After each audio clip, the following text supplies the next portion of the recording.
4 minutes, c'est la durée de cette vidéo, mais c'est aussi le temps qu'il a fallu à ce viticulteur de Duras pour réunir des fonds suite à la panne de tracteur d'un autre agriculteur du Lot-et-Garonne. Si jamais on a une panne, on envoie la photo de la facture par téléphone. Moi, je la retransfère aux membres de mon conseil d'administration de la Caisse de solidarité.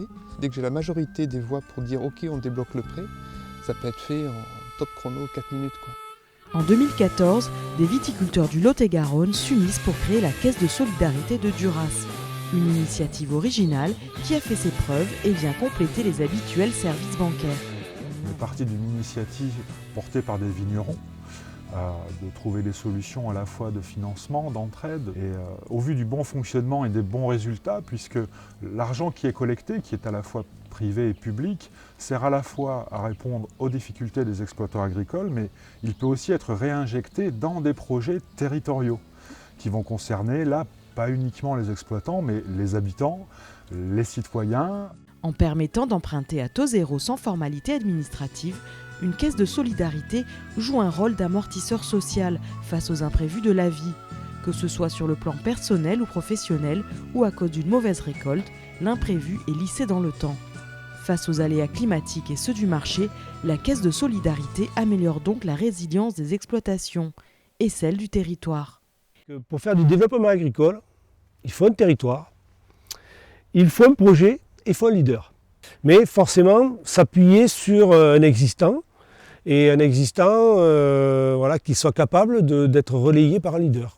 L'important, c'est de ne pas concurrencer ce qui existe déjà, c'est de trouver sa place en complémentarité des outils. Et quand on est à plusieurs, on est plus fort, ça c'est évident. S'il existe des structures pour réaliser des prêts auprès des agriculteurs, l'aspect local, personnalisé et solidaire promet de beaux jours aux caisses de solidarité. Ne reste plus qu'à les dupliquer davantage sur le territoire, car en multipliant les échanges, elles peuvent impulser une véritable dynamique de territoire. Les fonds sont utilisés pour financer les projets des adhérents et de leurs partenaires.